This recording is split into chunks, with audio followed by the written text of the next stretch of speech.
My name's Quinn and I'm a chef here in Cornwall. Pretty much a year ago I was getting ready for my first TED Talk. It was in Brighton and I was massively nervous, and to be honest not much has changed to this one. That TED Talk followed the routine of a recipe. I mean, as you can imagine, being a chef, that's exactly how my head thinks.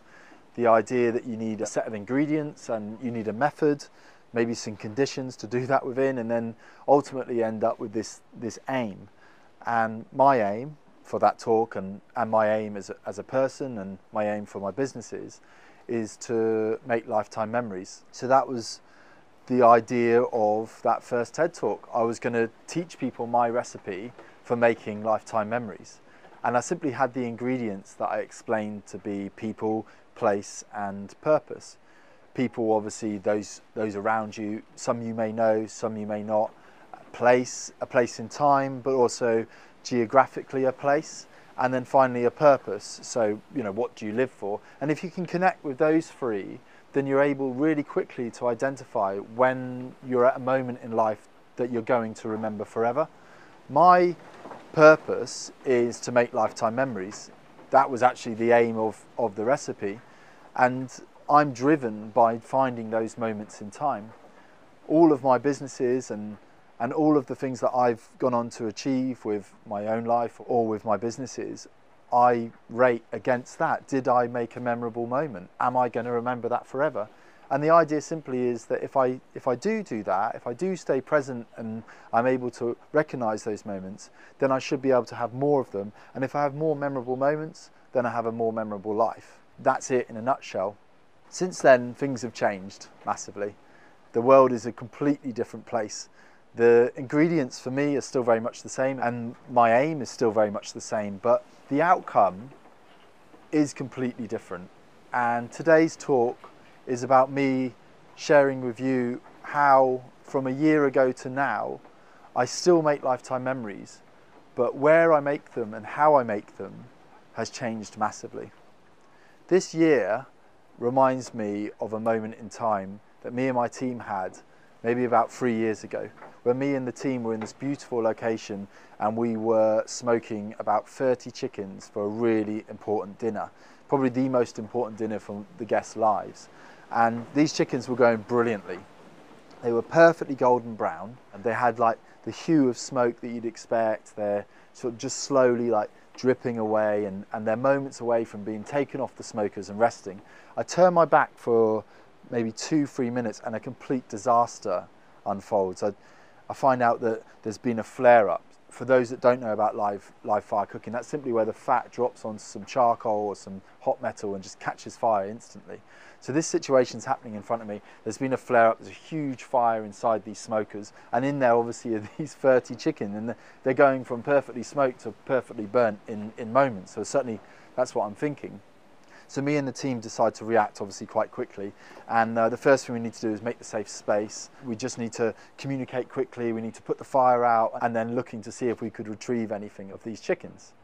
Next to me on the floor is a bucket that is half full with cider vinegar and brown sugar. We use that to mop the chickens, to mop any meat or vegetables that we're cooking, to give them a certain zing or to build layers of flavour. So I've got that bucket there, and I'm opening the barbecue, and I'm basically taking the chickens out and I'm just putting them in it. I'm thinking these are ruined. I'm thinking, what else can I serve? How else can I serve? So I'm doing that, and then the team come round me and we look at these chickens and we realise actually it's not that bad. Actually they're more than bad. They're brilliant. They look perfectly fine. They're going to be okay. Obviously we're all stoked. The party can go on. We remove the chickens from the brine and we put them on the roasting tins to be rested, and we're getting ready to serve them. And then I take a moment with this bucket and I just taste, just purely inquisitive, I just taste that brine in there, the cider vinegar, the brown sugar, but now it's got this incredible smoky flavour running through it. And straight away I knew that we've got to serve that. That's delicious. We use the same ingredients that we've used thousands of times and the same method that we've used thousands of times.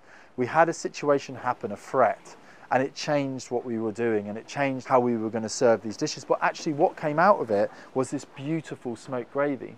and we served it over the chicken, and the guests came back to us and said, look, that was the most delicious thing that they ever tried. They were using like bread at the table to mop it up, and yeah, I got stopped several times on my way leaving to be told that that was the most delicious chicken that they've ever had. And obviously I was massively relieved, but also massively proud. And from this day forward, the smoked gravy, that method, is something we use with all our cooking. So whether it's meats or fishes or a lot of vegetables that we cook, we're always having a brine that we can sit them in, rest them in, and then serving back over. And it's a real positive that's come from a disaster. If you come and eat our food, you'll taste the effects of that disaster. And this year is no different at all. If you come and eat our food now, you are going to experience what we've learned from our chicken day that has been this whole year. As a business, we've lost everything. We had to close, we couldn't do events, we had to lay people off, we had to cancel weddings. We've had a hard year, as we've all had.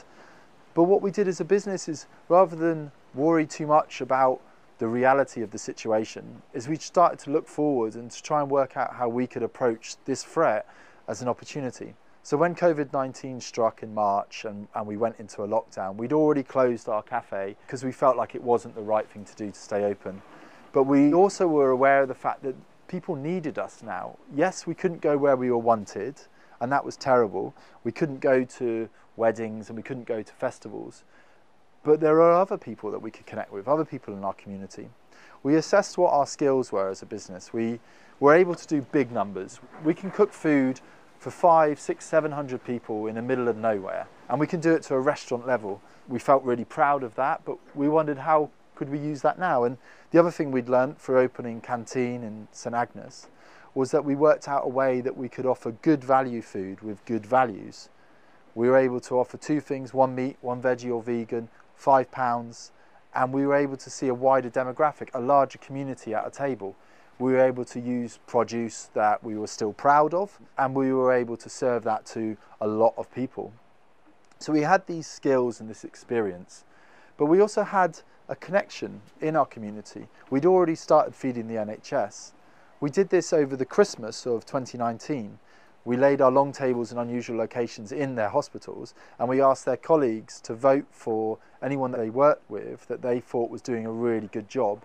And then we offered a place at our tables for them to sit, eat, take a moment, be with the people, be in the place, and remember their purpose and make a lifetime memory that told them that they were heroes to their community. So I had a lot of positive connection in our local hospital. So I simply picked up the phone and I asked, can we help? And the answer was yes. Yes, please help us. Please help us feed our teams so that when they go into this pandemic, they've got the love and the support, but also the nutritional value that we can bring to them on a daily basis. So the first thing I needed to do to get that going was I needed to raise some money. So we set up a crowdfunder, and within 24 hours, we'd pretty much hit our target.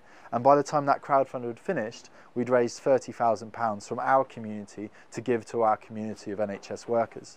We were also able to access funding from various other campaigns throughout the UK, and we were able to set up systems very quickly to deliver huge quantities of food to our NHS workers, but never dropping our values and always staying good value, making the most of this funding that we've been given.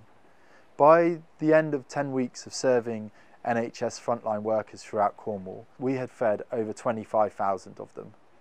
And it's this fact that I now take on throughout all my businesses.